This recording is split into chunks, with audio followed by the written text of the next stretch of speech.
Good evening. I'm Alderman Lysick. Mayor Devine is unable to be here this evening. He's out of town on city business. First order of business will be the call to order. Roll call, please.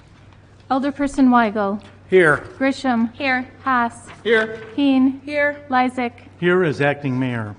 Ranky. Here. Rote. Here. Stefanski. Here. Tenorio. Here. Vitale. Excused. 9 present, 1 excused. Those who are able, if you would please rise for the pledge led this evening by Alderman Weigel.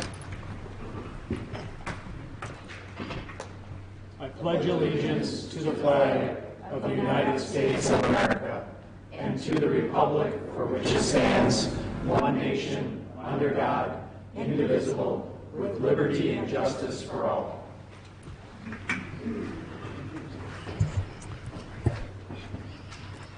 We have 6 public hearings this evening. We're going to start out by combining the first 2 since they're both related. If the clerk would please read the notice.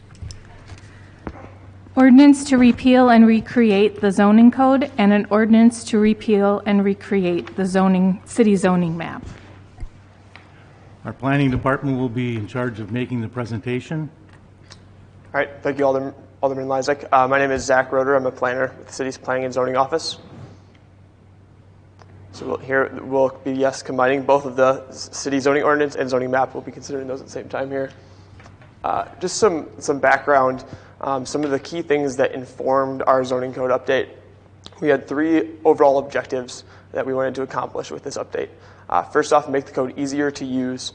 We want anybody to be able to understand the code and quickly get the information they need. We wanted to add more taxable value to the city by allowing more density where it's appropriate, creating more flexibility for development, and lowering the code's burden on property owners. We can grow the city's tax base. And our third overall objective is to really fit the West Allis of today and tomorrow. The zoning code that's in place right now was adopted in 1995, so we know that this zoning code will be in place for the long distant future here in the next probably 20 years or so. We want to have a good framework that's adaptable, and it has a lot of the newer best practices that can really move our city forward.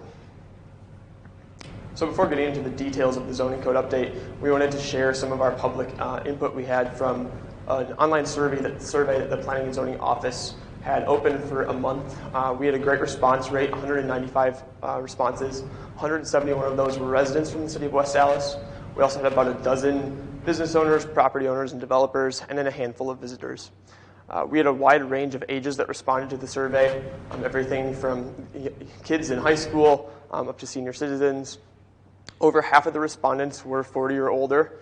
Our largest demographic was that 40 to 59 range. We had 67 respondents from that age category. And then our smallest group was the 20 to 39 range with just 30 respondents. We also had responses from all aldermanic districts. We had at least 24 responses from every district. The most responses came from districts 3 and 4 with 36 and 38 responses. One of our key findings from the online survey was about housing types. In the survey, we asked survey takers how important or unimportant they felt it was to allow for a variety of housing types to be built in West Allis' residential areas. In this question, we wanted them to consider types of missing middle housing in between a single family residence and multifamily housing, so 2-unit dwellings and 3 to 4-unit dwellings specifically. We found the data to show us very clearly that residents felt it was important to allow for more housing types. 46% of the respondents voted it was that it was important to allow more housing types. A little bit less than double the amount that found it to be unimportant. This trend was even stronger for those under 40 years old. So for the people who will be living in our city for the distant future, 68% of those found it to be important to allow for more housing types. Our survey also had a visual preference section in which survey takers rated the attractiveness of a variety of commercial properties. We had properties that looked different based on their setbacks, based on their number of stories, their design, and the amount of parking. The picture on the left shows the highest rated image. Looks similar to our downtown with multiple stories, buildings built out all the way to the property lines, and no off-street parking. That had an average score of 3.9 out of 5, 5 being the most attractive. The lowest rated image is on the right, This shows a kind of generic big box property with a large setback, a large underutilized parking field, and kind of a basic design that has a score of 1.4 out of 5. So these kind of, we want our zoning code to be promoting these more attractive types of buildings and properties that residents prefer. So getting into the changes, the first thing we wanted to do was update the format to be easier to use to meet that objective. This meant reducing its length and improving its readability, primarily by switching to a table-based code where information is in clear, concise tables instead of long lists and blocks of text that can be difficult to parse through. We also simplified the organization into 5 subchapters: administration, districts, uses, structures, and plan development. This order is a logical way for somebody to make their way through our zoning code. You can start with the basics in administration and get the background on the code, and then find the zoning district you are a part of, the uses that are allowed in that district, and then what you can build on your property. A key change was simplifying the zoning uses. We updated terminology and removed obsolete uses to make this easier to read and understand. And we also combined like uses into general categories and subcategories. The existing code has hundreds of specific uses, many of which share the same permissions in the same zoning districts. Things like a bike shop or a bookstore are functionally the same, but we had been considering them separately. Now we'll be combining these into subcategories such as neighborhood retail or general retail, so that we can consider much more altogether and make things clearer and more concise. We'll still be continuing to specifically regulate more sensitive uses, such as pawnbrokers, nominal price retail stores, or thrift retail stores. And a lot of these are ones that the Common Council has adopted specific regulations for. As part of our terminology updates, we'll be changing some of our use classifications. In the past, we had 2 major use classifications, either a permitted use or a special use. We will now have 3. Our permitted use will be the same. It's a use that's allowed without any specified conditions. A limited use is a new type of use that's allowed upon meeting all the conditions specified in the code. And a conditional use is really an update to the term special use, and that's a use that's allowed upon meeting all the conditions specified in the code and those imposed by the Common Council. So how would this work? A permitted use, this is something that's allowed by right. Once a person recognizes that their use is permitted, they can apply for the appropriate building permits or business occupancy permits. An example of this would be a shoe store. If they were to move into a retail unit in a C3 district, for example, it would be a permitted use, and they could just start applying for their occupancy permit and proceed as usual without any need for special Common Council review. A limited use is slightly different. They must satisfy the criteria that's specified in section 19.33. If satisfied, it would be allowed just like a permitted use is without the need for a public hearing or Common Council approval. An example of this would be a tobacco shop. In our new zoning code, this would be considered a nicotine sales use. It would be allowed in District C3, C4, M1, and M2, and it would have to meet the criteria specified here, that it's at least 1,000 feet from a variety of different uses. So if it's more than 1,000 feet from those uses, it would be allowed similar to a permitted use and could go forward with its occupancy permit. If it does not meet that requirement, it would not be allowed. And then last, the conditional use. This must satisfy all the criteria specified in section 19.34.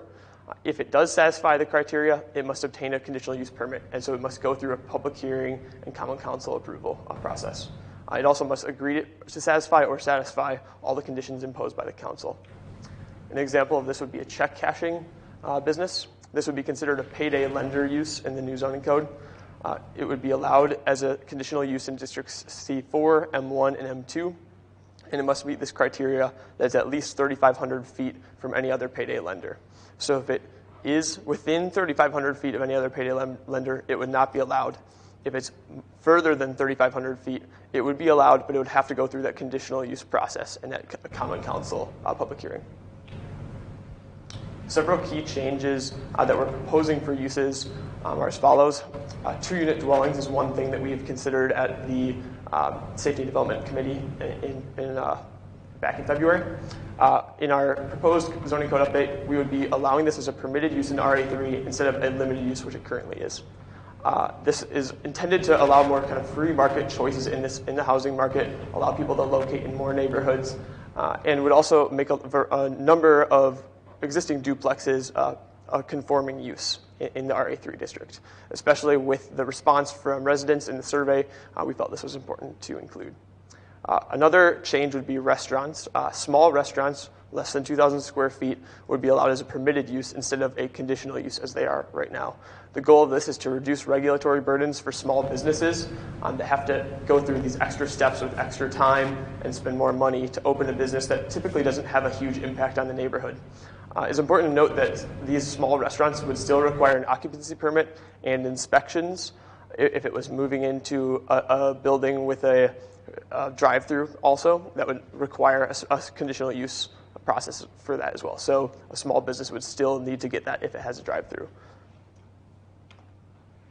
Some changes to our accessory uses. Accessory dwelling units is a new type of accessory use that will be allowed in this zoning code. It would be considered a limited use. There cannot be more than one per lot, and it must meet a variety of regulations found in 19.42. One of these regulations would be its size. This is a slight update from what we presented to you last. We are rounding up to 700 from 650 square feet. Another key change would be to our home occupation section of accessory uses. Right now we have just a general home occupation category. We would be breaking this down into two parts, home office and home business. A home office is a home occupation where there's no clients going to the dwelling unit and there's no packages sent from the dwelling unit. So really this has no real discernible impact on the neighborhood. We also have home businesses, and that would be any home occupation where there are clients coming to the site and there are packages being sent from the site. Home offices would be a permitted use without need for an occupancy permit, and this would really be an important way to reflect some of the changes in working from home that we're experiencing and would make things a lot smoother for residents who want to work from home. Home business would be a limited use. An occupancy permit would be required, but no inspections would be required. This limited use would have to meet a certain set of regulations. These regulations were designed to keep the character of the neighborhood residential, and it's thinking more about the impacts of the home business than the type of home business. In the past, we had a list of different businesses that were allowed to be home businesses. This can be kind of difficult to enforce because it's not very adaptable to changes in what kinds of businesses could operate from home. So instead, we've really focused on what their impact is on the neighborhood. For example, what time they can operate from, how many clients can be on the premises at one time, where on the site the business can operate, and other regulations like that, as you see in this table on the bottom right. Another key change is to improve our structural regulations. The goal of this is to reduce the number of non-conforming properties, allow for desirable buildings that really fit our neighborhood's context, and allow more density, especially in commercial districts, to really grow the city's taxable value. The table here is the table that you see in the zoning code, and this has a variety of changes from what we had in the past. Many times there was kind of redundant regulations that had the same impact, and we kind of simplified those. We also had some regulations that can be very difficult for people to understand and calculate, such as floor area ratio. So for commercial districts, we're now eliminating that requirement and switching to just the height requirement to kind of regulate the size. We also have a variety of changes to our setbacks to kind of promote more close to the street types of structures. One of our last key changes is to modernize our parking regulations. We are shifting from a minimum-based to a maximum-based parking code.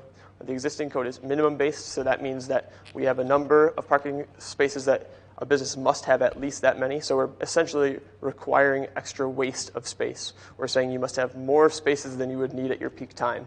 So we'll be switching to a maximum-based code, which will prevent us from really filling our land with this unproductive, empty parking space, which also discourages development by increasing our cost of developers and diminishing our taxable value of land. We'll also be adding a very small bike parking requirement section. The intent of this is to really just codify a practice we already have of requiring some sort of bike accommodations when we're reviewing site plans. Now getting into the zoning map. The main change to the zoning map is to be consolidating our zoning districts. Right now we have 9 residential districts. Many of these have very limited applications in the city. Maybe only a few dozen properties are zoned RE, for example.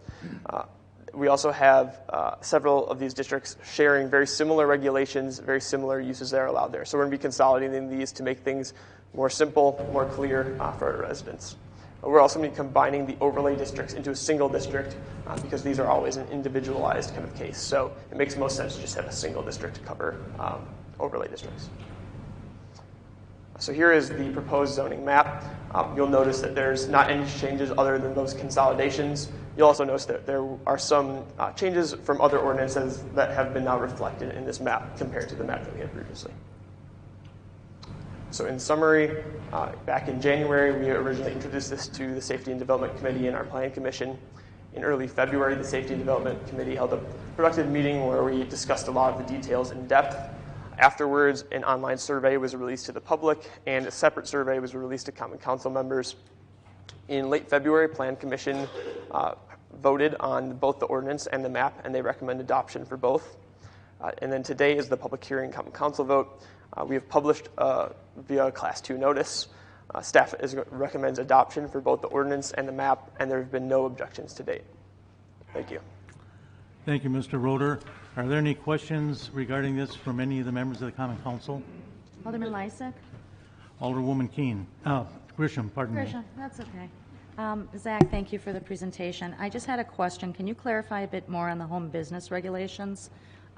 When we had discussed it prior, I thought there was going to be a list of permitted businesses for in-home business versus home office.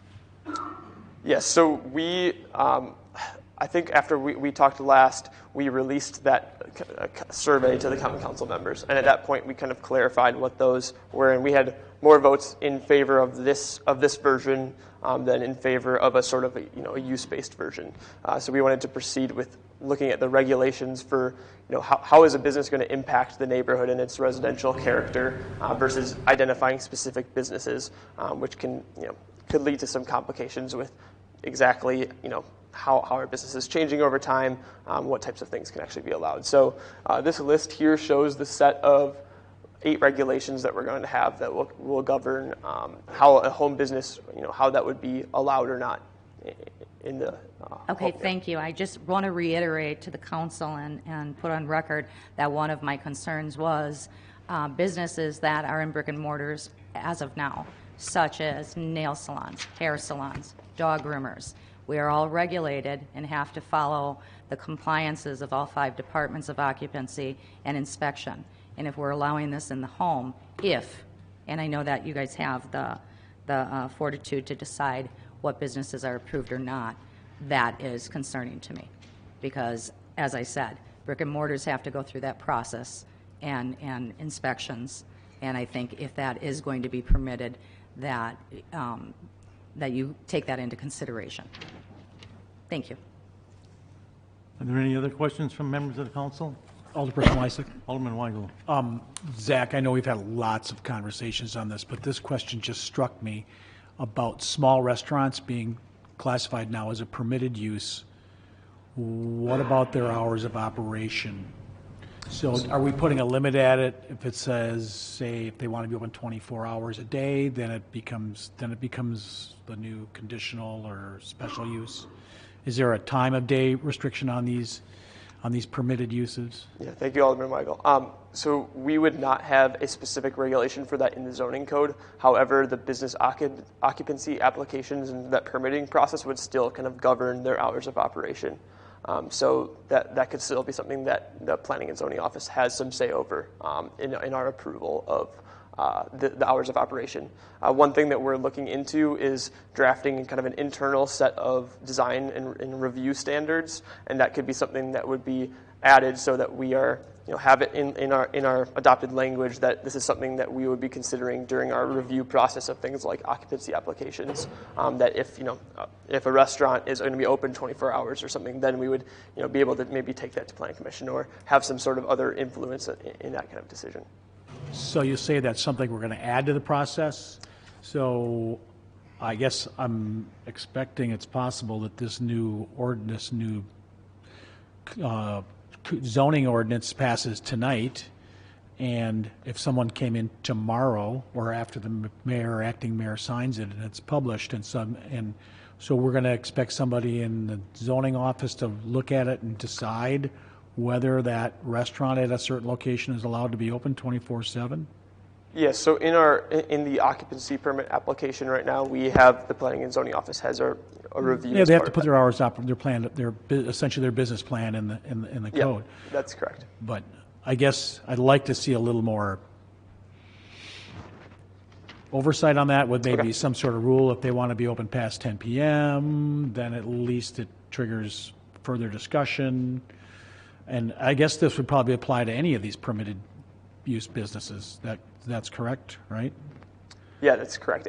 We would review the hours of operation for every business as they go through that occupancy permit application. I understand a shoe store might not want to stay open until 2 a.m., but I remember a day when restaurants used to do very good after bar close. But, Yeah. yeah. Thank you. Mr. President. Alderman Haas. Thank you. So Zach, going to the making multifamily units and duplexes a permitted use in the RA3 district. My question for you is I want to make sure I have this right. Those would become permitted uses only in the RA3 district, not all residential districts. Am I correct in saying that? So you're correct in saying that 2-unit dwellings would be allowed in the RA3 district. This change would not apply to 3-unit dwellings, 4-unit dwellings, or 5 or more unit dwellings. Just only 2-unit dwellings would also be allowed in the RA3 district right now with this change. But there would not, those multifamily housing other than the 2-unit dwellings would not be allowed in RA3 with this change. Okay. Yep. And it does not apply to RA1 and RA2 would still only be 1-unit dwellings as a permitted use, and then 2-unit dwellings would continue to be a limited use next to commercial properties, as it was in the past. Next to commercial properties as it was in the past. Okay. Thank you for that. Yep. Alderman Lysick. Alderwoman Grisham. Zach, just a follow-up back on the home business. What type of guidelines is it set for traffic area or the amount of clients that can go to a home business? Is there a set standard? Yes. So in sorry, were you asking me or Alderman Lysick? Me. Yeah. Okay. Yes. So in our standards that we're going to be adopting with this, we would have a regulation that no more than one client can be on the premises at any given time, and that sales or services can only be conducted by appointment only. So those would be the 2 regulations that are guiding it. So nobody could just come to the site without an appointment. You'd have to have an appointment, and then there can't be multiple clients on the site at the same time. Those are the kind of 2 key regulations about the number of people and the amount of traffic that it'll be generating. So in essence, there's no change from what it was before. I believe that was the same. That's the same. And then I also just want to point out that there's no additional vehicles from the owner of the property can be allowed other than what's already legally parked there. So they won't have additional, I guess, commercial vehicles being parked on the lot, essentially. It has to just be what's permitted already. Okay. That makes sense, yeah. Okay, thank you. Alderwoman Keene. Zach, so with the one client on premise, obviously we have in here you can't have it between 10 p.m. and 6 a.m. But starting at 6 a.m., if it's a hair salon, you could book someone every single hour on the hour and have people coming in and out all the way from 6 a.m. to really 9 p.m., causing however many hours that adds up to how many people parking and visiting in one day then, correct? Yes, that's correct. And it is that time period is based on the nuisance kind of time period for residential districts. But that's correct. Yeah. Are there any other questions from council members? Mr. President? Alderwoman Ranke. Okay, under the dwelling unit, accessory dwelling unit, would a storage unit qualify under the accessory units? No, a storage unit would not qualify. Storage unit has no No. rules? So there are rules about storage units on a residential property. We allow an accessory building, like a shed, for example. We have some set of regulations about that, the size it can be, where it can be located on the property, and that will remain the same in this update of the code.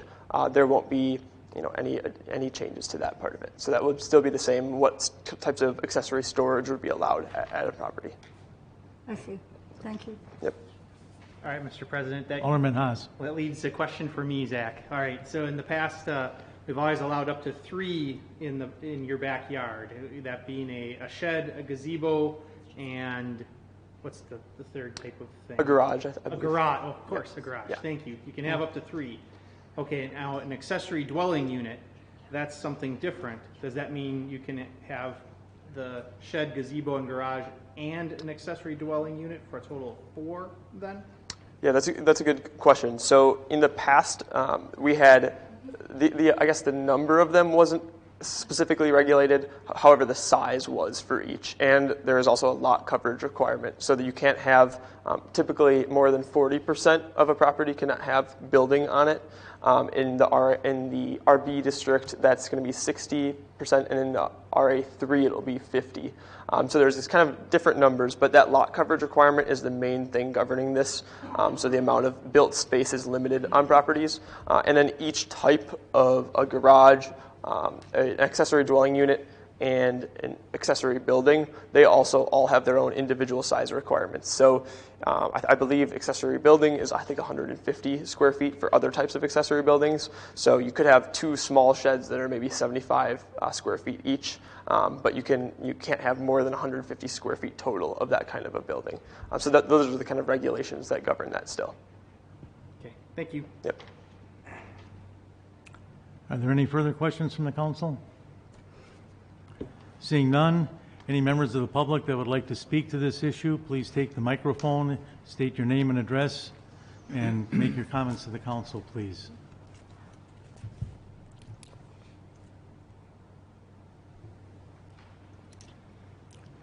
Seeing none, we'll close these 2 public hearings and move on to item number 3. If the clerk would read the notice of that hearing. Resolution relative to the determination of an application for a special use permit to establish a school within a portion of the existing building located at 2500 South 68th Street. Mr. Scheer from our planning department will address this hearing. Thank you, President Lysak. Trinity School is an existing church within our city at 68th and Arthur, just south of the West Allis, West Milwaukee Recreation Department, their new facility. And Trinity Church has been around for probably since about the 1940s. And the picture up here is an aerial image from Milwaukee County Land Survey from about 1951. And there's a few more slides that we're going to get into here where you can see the progression over time. But so Trinity Church and School started out in the 1950s with a Sunday school offering, and then as time went on in the 70s, they actually offered kindergarten and maybe some basic elementary schools. Their proposal here tonight is to actually reintroduce a school back to the site. The previous school, kindergarten and elementary school, has since ceased, and it's been a number of years, I think since like 2011, since they had last offered a school. So they're here this evening requesting permission to start a small high school, be a Lutheran offering within the existing church and school facility. Proposed high school for about 10 persons, and you can see the most current aerial view here with the building facing 68th Street, and then there is a green space with a small garage behind to the east.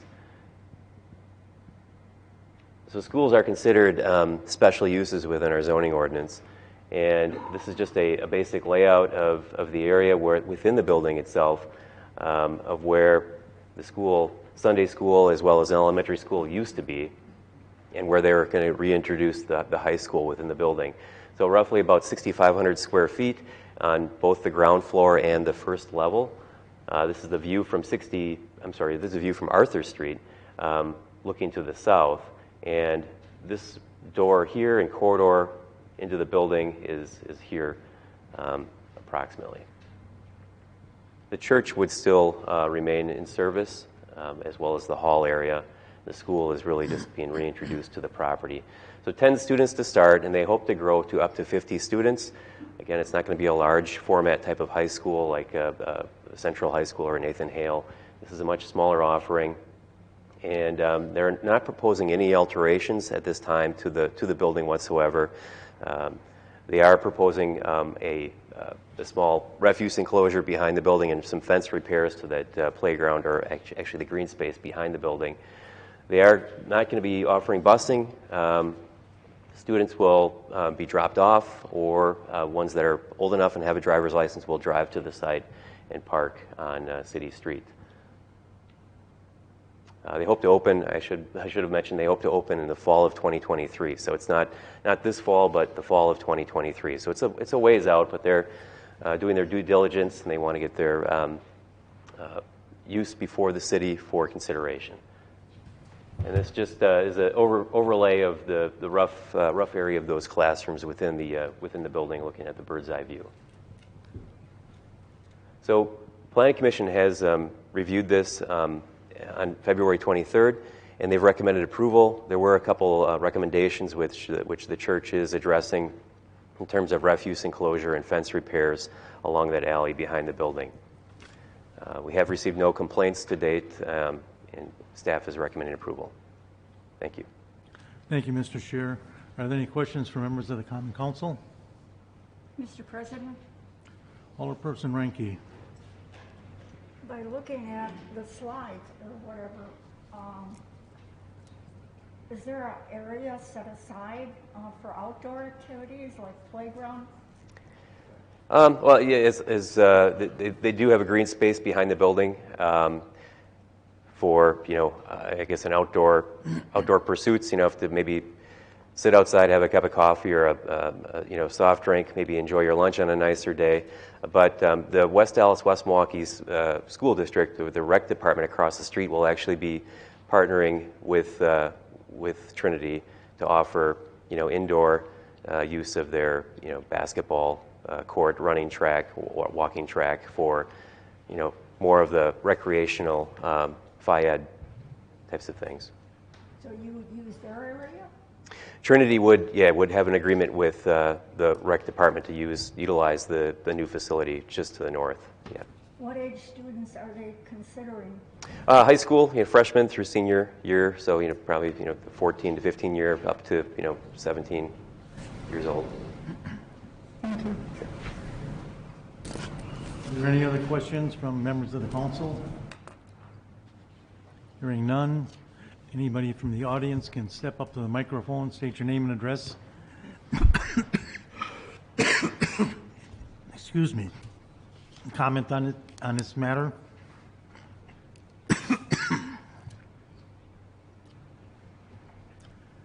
Hearing none, we'll close this public hearing and move on to public hearing number 4. Resolution relative to the determination of an application for a special use permit to establish a mixed use, an existing residential duplex property located at 1416/18 South 81st Street.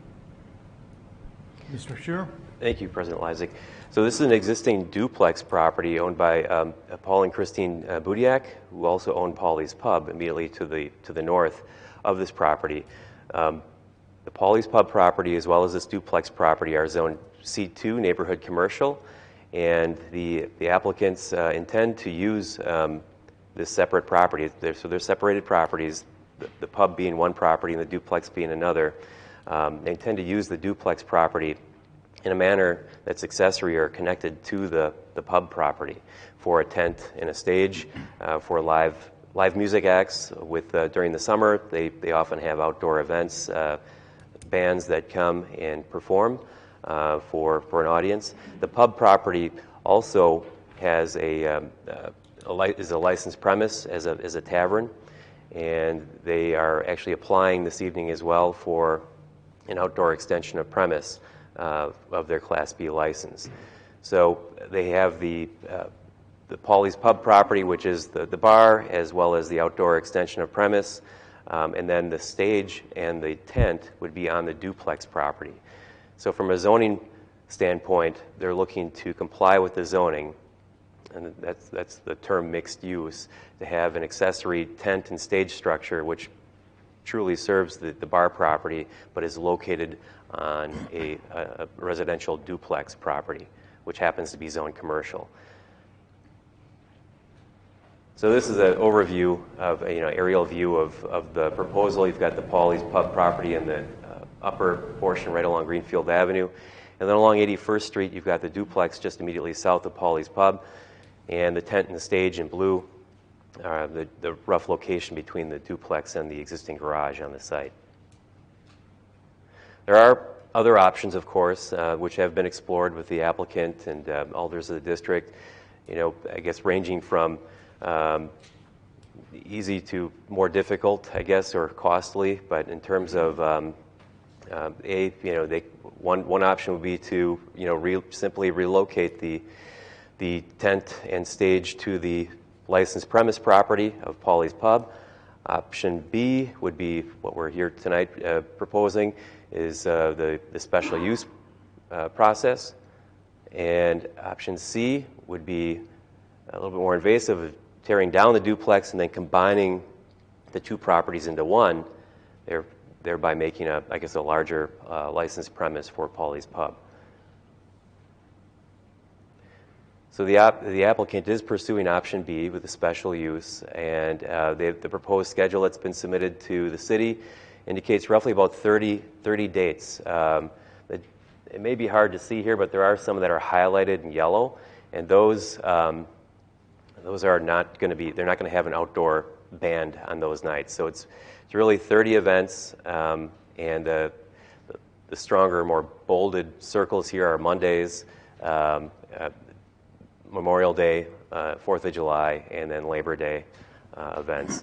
But otherwise, everything is Friday, Saturday, or Sunday type of event. Just a recap of what was the licensing from last year.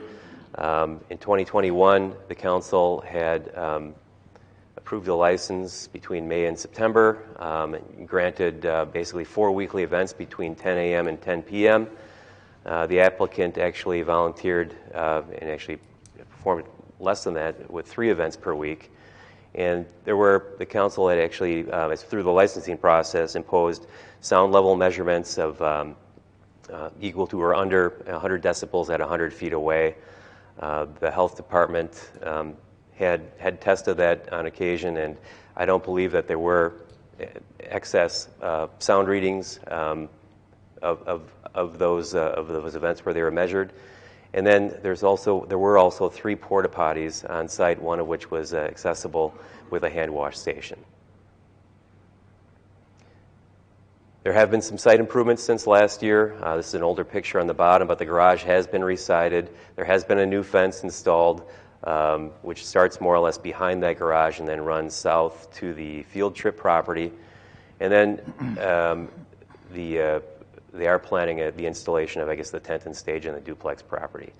So Plan Commission has recommended approval at the last meeting. It does require a common council public hearing as a special use. The Plan Commission had indicated in their recommendation that the special use would be considered, or is recommended to be considered on an annual basis. So in other words, every year the pub would have to come in and request zoning approval through a special use process. And then certainly, as with any licensed premise, you'd have to apply for the appropriate licensing or an entertainment license for the use, especially with the bar. And then that can be regulated with sound hours and in terms of the term of the season. So, the real question before council this evening, is if whether or not you're, interested in pursuing extending the an entertainment or public entertainment type of license or permission from the bar property to a duplex property, if so or if not. But that's the true question that's before us. There are other options if that's not the case. Thank you. Mr. Chair, how would our new zoning ordinance affect this application? Sure. So with duplexes are considered limited uses within our new zoning ordinance in the C2 district. And basically what that means, as long as it's on a lot that's platted and recorded prior to the adoption of the zoning ordinance, it would be allowed. So this, the duplex property right now is just considered a limited use. It's been there for many years. There wouldn't be any issue with the duplex. However, putting up a tent and a stage on that property would not be allowed as an accessory use for the duplex property. That would require the text of the ordinance to be changed, which I guess that's just not the way we've structured this, the proposed zoning ordinance that Zach had presented previously. So So if I understand this correctly, if the council ended up adopting this resolution tonight, and Mr. Pauly came back next year and asked for the same thing, it would not be permitted. that's correct. That's Okay, correct. thank you. Any questions from the council members? Yeah, Mr. President. Alderman Haas.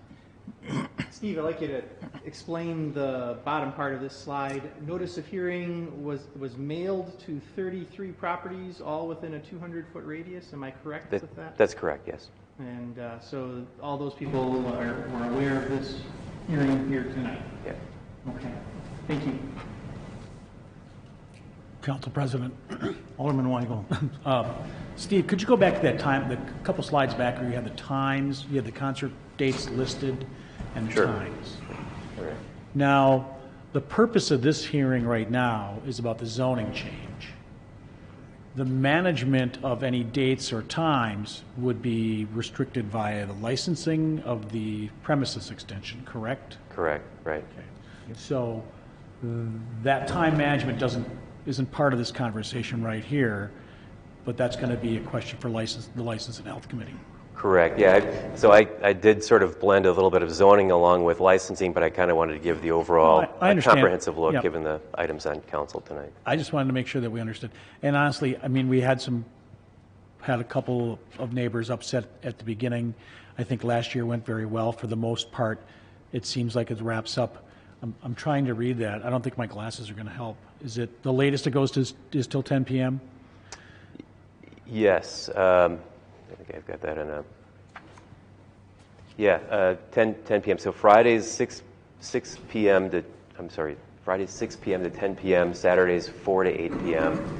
Sundays 3 to 7 p.m. And then Monday holidays 3 to 7 p.m. Okay.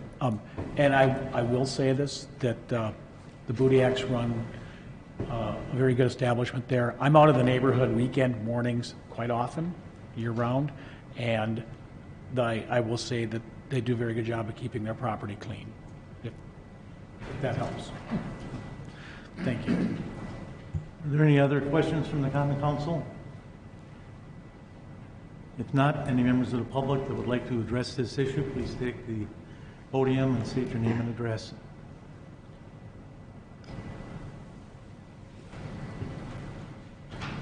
Seeing none, we'll move on to the next public hearing number 5. Resolution to adopt the schedule of proposed assessments for improvement of South 91st Street from West Arthur Place to West Harrison Avenue, West Virgo Terrace from 99th Street to east of South 99th Street, West Hayes Avenue from Green Links Drive to East End, and West Orchard Street from South 93rd Street to South 95th Street by minor asphalt resurfacing. Mr. Daniels. All right. Thank you, Alderman Lysak. All right, yes, this is the public hearing for Vigo, 91st Street, Hayes, and Orchard. Oops, this is tricky. Okay, here's the first street, Vigo Terrace, just the dead end from 99th Street to the east. Here's some pictures from Vigo Terrace. The pavement, it was installed in 1964. It's 58 years old. That is astoundingly old. That's it's got to be one of the oldest asphalt pavements in the city. I quite frankly didn't know they lasted that long. So that's a very long time for that pavement to have lasted. The pavement is very cracked. It's impossible to do maintenance on something that's this cracked.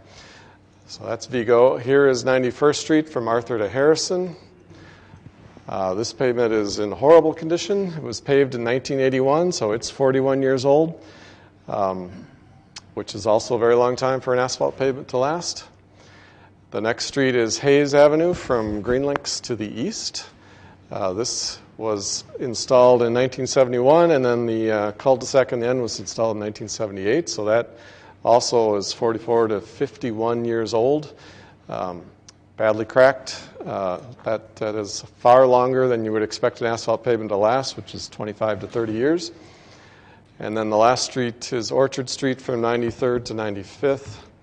That was installed in 1987, 1988, so that is 34 to 35 years old, which is a little more normal, but still badly potholed and cracked as well. So we're not going to be replacing the curb and gutter. We would just be repairing any curb and gutter that wasn't draining or something. We would replace a new asphalt surface, take out the old surface, put in a new asphalt surface. There would be some minor repairs to underground utilities, manholes or valves or something. We're not relaying a lot of pipe. If there's sidewalk that needs to be replaced, we would take care of a bump or a crack or something like that. The intention is to have traffic in and out for almost the whole time. You'd have to be driving in on gravel for part of the time, but we would ramp up the driveways and try and get people into their driveways for almost the whole time, except for the day when it looks like this and they're actually paving. You would have to park on a neighboring street so they could put this asphalt in. But for most of the time, while they're working on the curb and the pavement, you should be able to get into your driveway at night. And this is what the new road would look like, a new asphalt pavement. Curb would be repaired as needed. Sidewalk would be repaired. There's a little slab that's been repaired. New black surface. So the cost of the project is $635,000 for the pavement, $57,000 for sanitary sewer. Like I said, just some minor manhole adjustments. Storm sewer, $179,000. Just a little bit of water main adjustments, so $888,000 for all 4 streets together. This is where the funding is coming from. The special assessments are totaling for all 4 streets $236,000, so that's about 27%. The general property tax is paying 45%. Then the water utility is just paying for the small amount of water utility work, 2%. The storm sewer fund is paying for the storm sewer work, which is a citywide fee, as is the water utility. And then the sanitary sewer fund, which is a citywide fee, would be paying for 6%. Here's a typical assessment for a 40-foot lot. The assessment rate is $42.93 for everybody. That comes to $1,717.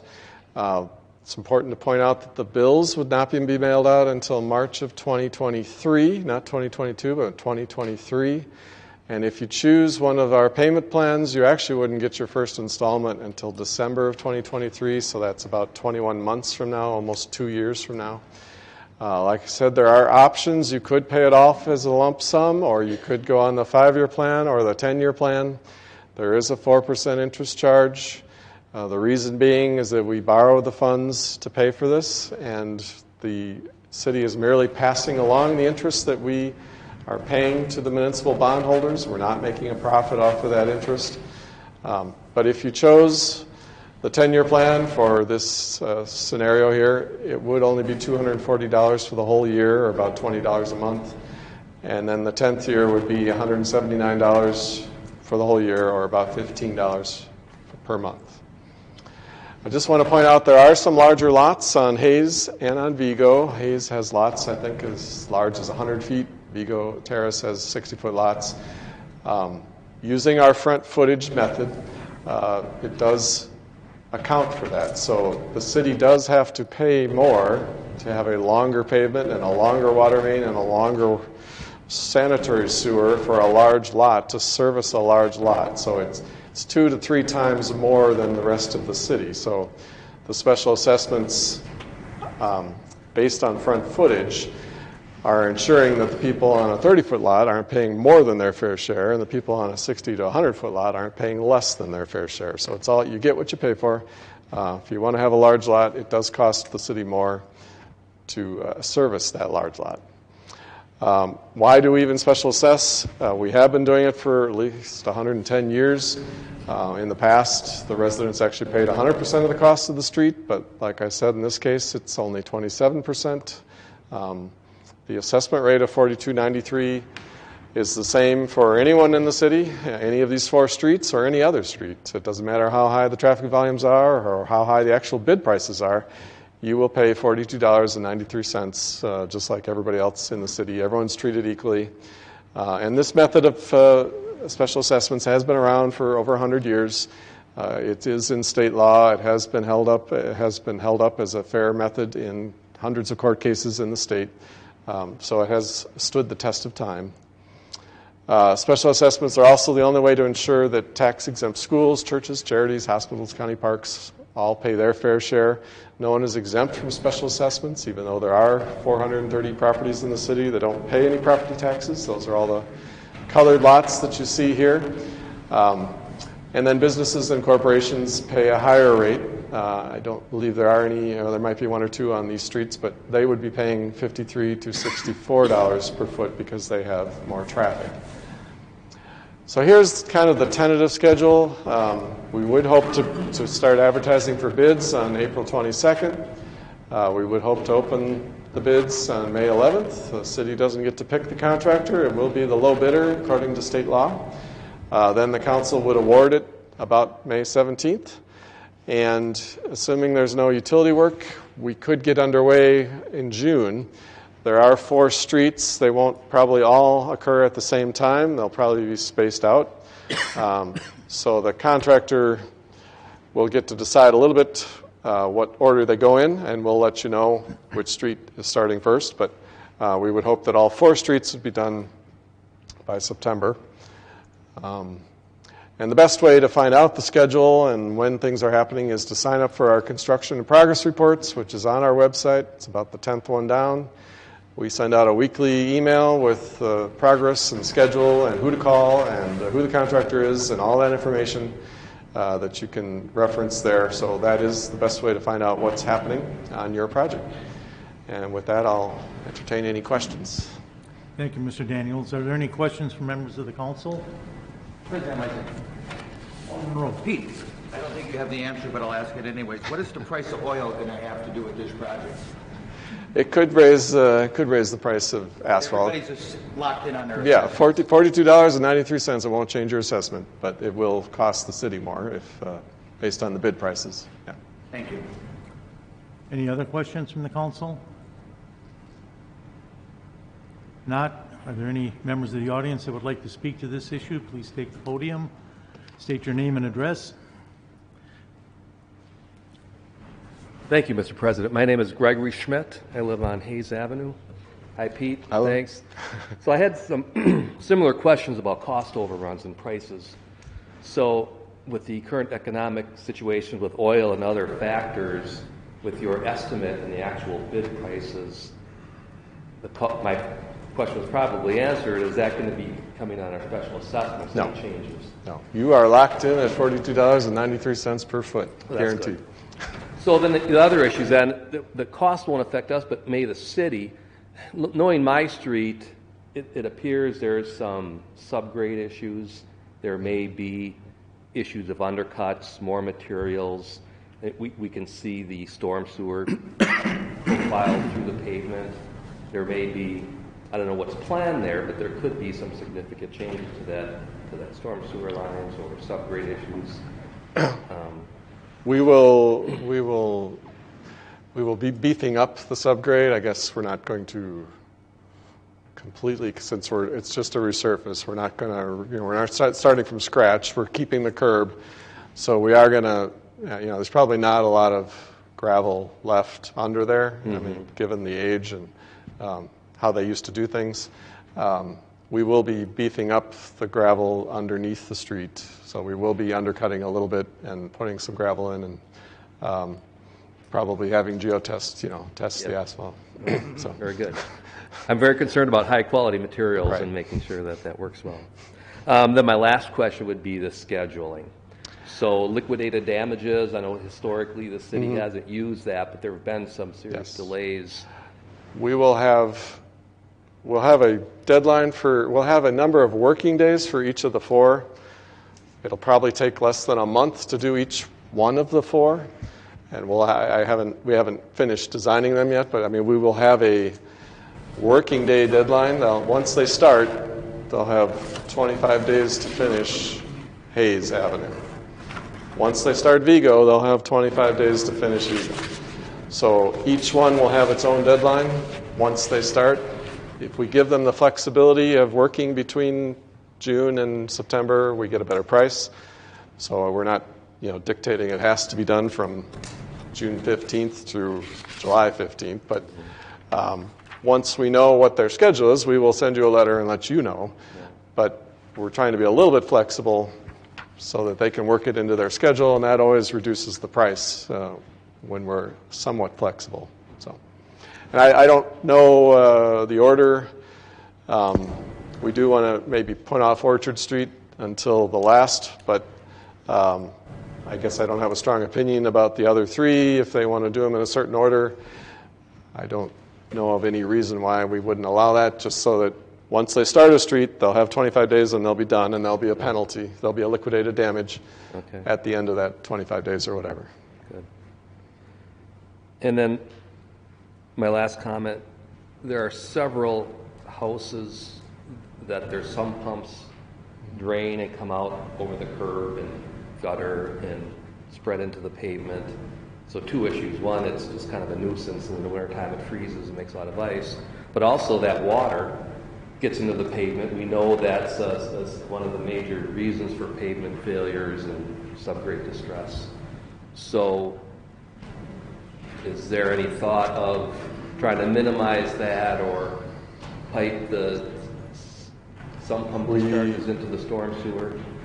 We looked at, I don't off the top of my head know how much storm sewer is out there, but we did think about putting in storm sewer. That is a lot more money. And since we're not taking the curb out, you'd have to tunnel under the curb. And so it was kind of problematic. I guess given the size of the lots on Hayes particular, MMSD would strongly encourage you to put that water on your grass somewhere. And we are going to actually have a program later this year to do rain gardens or something like that that the MMSD would pay for.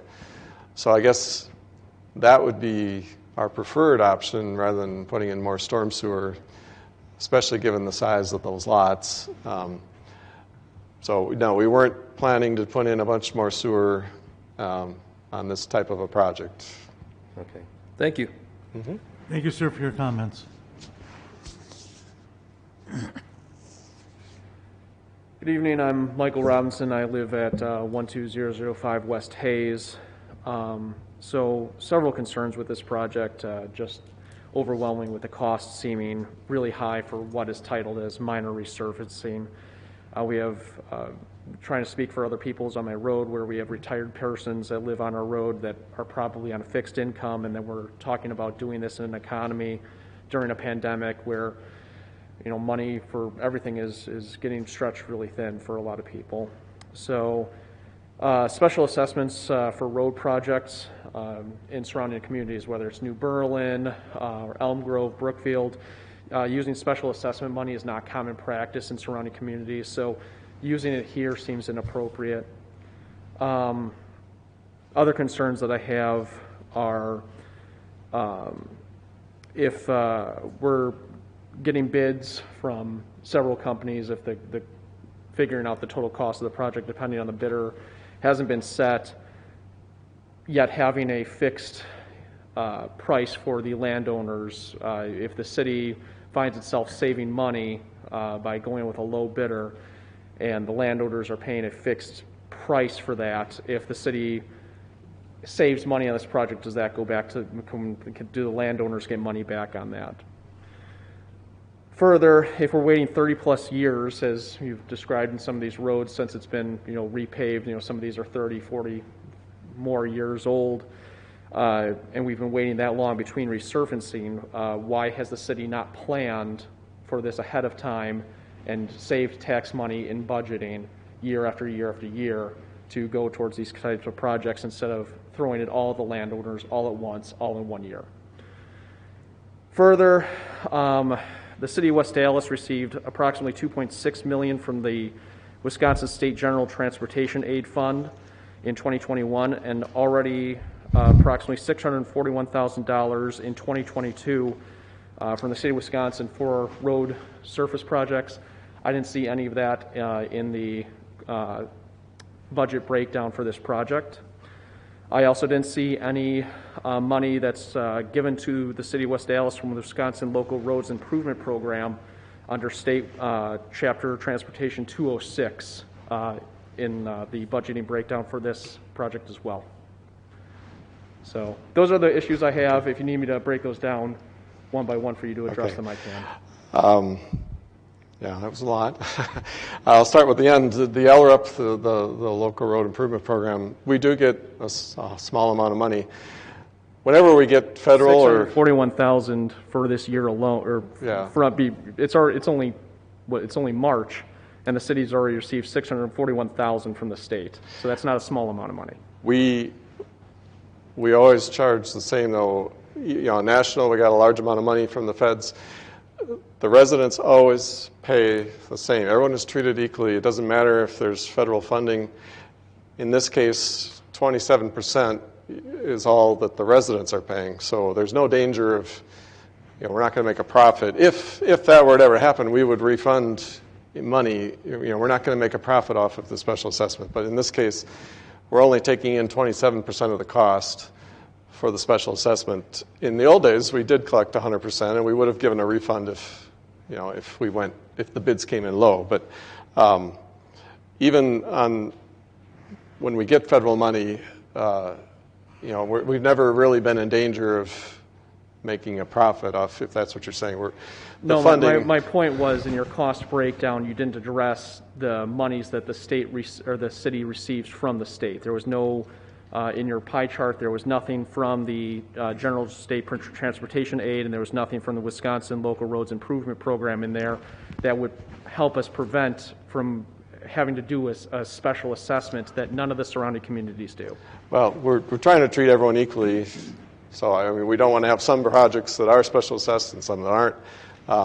And like I said, we've been doing it for 100 years, so every single property in the city is paid at least once, twice, 3 times, 4 times. Doing something just because you've always done it that way doesn't always make it right. That's how we've funded. Yeah, that's how we've funded streets in our city. The ARPA money from the feds, we are spending on sewer and water. We have to address all the lead services, and so we are spending that on a different kind of infrastructure. But what were the other questions, I guess? Most of the big cities in Wisconsin do special assess. It's the smaller ones like New Berlin and Brookfield that do not. I think any city that's over 50,000 usually has some sort of special assessment, or at least they used to. Maybe a lot of them are drifting to the wheel tax now, but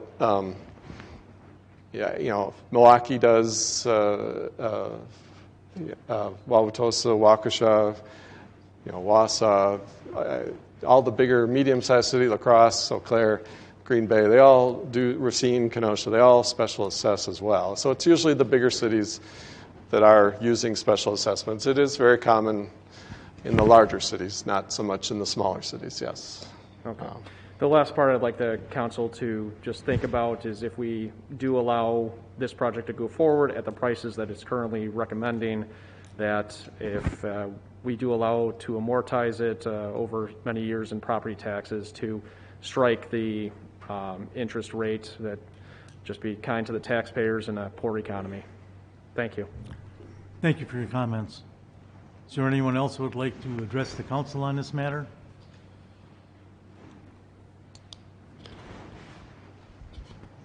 If not, we will close this public hearing and move on to public hearing number 6. Report of CDBG COVID 1, 2, and 3 funds. Mr. Schlotz from our Development Department will report on this hearing. Mr. Chairman, We are fulfilling a federal requirement tonight to have what's going on here? Hearing on the COVID money that we received. We received CDBG CV1, $762,000, and we have spent up to $300-some thousand with a balance of $424,000 to date. Of CDBG CV2, which is an award that came from the state, we have $323,847. This is awarded in August, but it's encumbered to date of $220,000. The loans just haven't closed yet.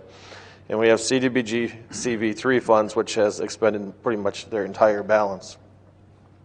The funds of CDBG CV1 were allocated to various programs, whether it was with the health department, food meal delivery, etc.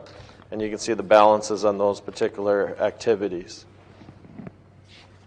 The achievements that were obtained through rent assistance, we helped 78 individuals with rent assistance during the pandemic with an average rent assistance of $1,300. We had 27 applications for businesses that received wanted assistance with round one of our Restart program, and 11 businesses that received a grant. Average grant was $5,000. In round two, we had 23 applications, and 17 businesses were assisted, and average grant was around $5,000. In round three, we did 13 businesses were assisted, and an average grant of $4,045. And then WIBIC also participated and provided assistance to businesses as well for microenterprises, and 11 businesses were assisted in that manner. We have purchased a software for the health department under the health awareness program, but we had to cancel the food meal delivery program as per guidance from HUD. As I mentioned, CDBG 2 funds were awarded from the state. Nothing has been drawn yet, but 2 loans are set to close here within the coming weeks. And of CDBG C funds, and this allocation came from HUD. And you can see here we have expended pretty much all the money. There's a $5 balance left. And a total of 41 businesses under the city program were assisted, or applications. 33 applications were funded. Average grant was $14,389. And then with the WIBIC program, we had 11 funded, average grant of $5,000. Tonight, we're just getting any input if there are anything from the council on the future use of funds. I wanted to provide an update on the current balances. Gladly answer any questions. Thank you, Mr. Slash. Are there any questions from members of the council? Hearing none, is there anyone in the audience that would like to address this public hearing? Excuse me. If not, we will close public hearing number 6. Next item on the agenda is citizen participation. The council sets aside 30 minutes each meeting, which the public can address the council on any topic they desire. You must sign in at the podium, state your name and address, and limit your comments to one statement of no more than 5 minutes. And the council cannot take any action on topics raised by the speakers or will not discuss topics with the speakers, as this would be in violation of state open meeting laws. If there's anyone that would like to address the council on any subject, please take the podium.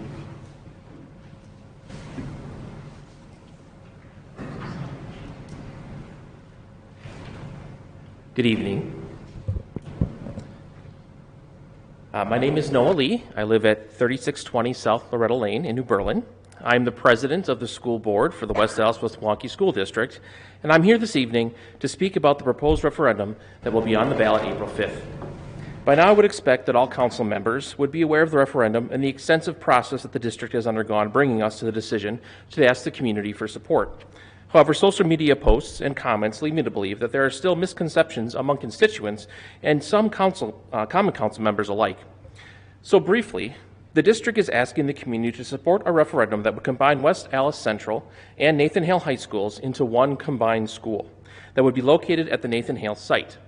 The total being asked for is $149.8 million, which would mean an increase of the school district's portion of property taxes of $119 per year for a home valued at $100,000 or $238 per year for a home valued at $200,000, with the bond term being 25 years. The district underwent a 2-year study of all of the buildings and looked at long-term enrollment trends, utilizing experts in architecture, construction, and population projections, and created a 40-member Facilities Advisory Committee consisting of board members, teachers, parents, and community members, which provided recommended next steps. The district then distributed a community-wide survey asking for feedback on a plan to begin the process of right-sizing our district, and used that feedback to modify the plan further before finalizing the referendum question that is on the ballot.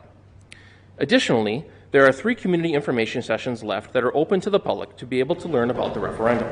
The next one will be tomorrow at 6 p.m. at Nathan Hale High School. And then another one will be on March 31st at 6 p.m., and this will be via Zoom with links available via the district website. And the last one will be held on April 2nd at 10 a.m. at West Milwaukee Intermediate School.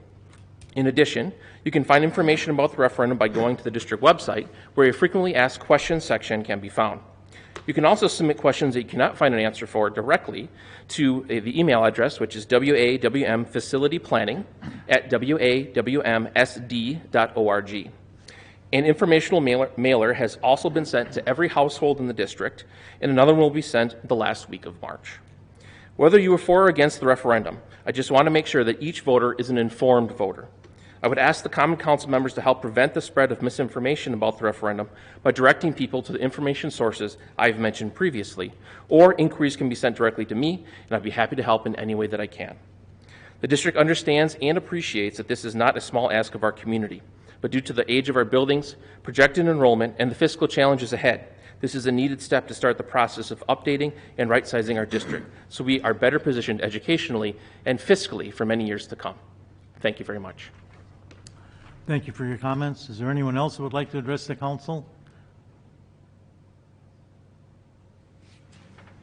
Anyone else who would like to address the council on any item?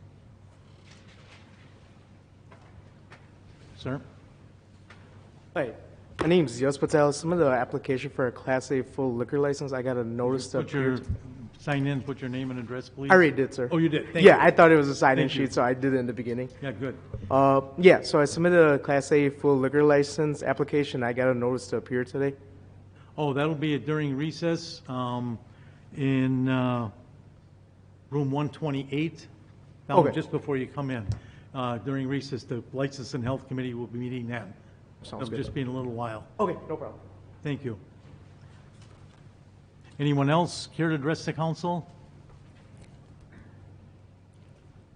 If not, we'll move on to item F on your agenda. This is the announcement of recess meetings of standing committees. They are as printed in your agenda with the room numbers the committees will be meeting in. Item G is the mayor's report. We have none. Item H, alderperson's report. Are there any reports from the alder people? Mr. President, Alderman Haas. I move for approval of the minutes of March 1st, 2022. Second. Any discussion? All in favor? Aye. Opposed? Carried. Item J, standing committee reports, License and Health Committee, which is chaired by Alderwoman Grisham. President Lysick, I move to adopt the standing committee report for License and Health. Is there any comments or questions on the committee report? Mr. President? City Clerk Grisham. No, I don't want that. Item number 8 is not ready to be granted, but item 9 is. Okay, well, thank you for the clarification. So with that correction, So we'll be holding we will item 8. hold 8 And we'll vote on item 9? and vote on item 9. Which is for approval. Any Correct. discussion? All in favor? Aye. Opposed? Carried. Item K, items not referred to the committee's consent agenda. Mr. President, Alderman Haas. I move that we suspend the rules and approve the consent agenda as printed within the consent agenda. Second. It's been moved and seconded for approval of the consent agenda. Any discussion? Will the clerk please call the roll? Alderperson Weigel. Aye. Grisham. Aye. Haas. Aye. Keen. Reinke. Aye. Rote. Aye. Stefanski. Aye. Tenorio. Aye. 8 in favor, 1 excused. Motion carries. Alderman Haas. I move that we go into recess. Second. All in favor? Aye. Aye. Opposed? We are in recess.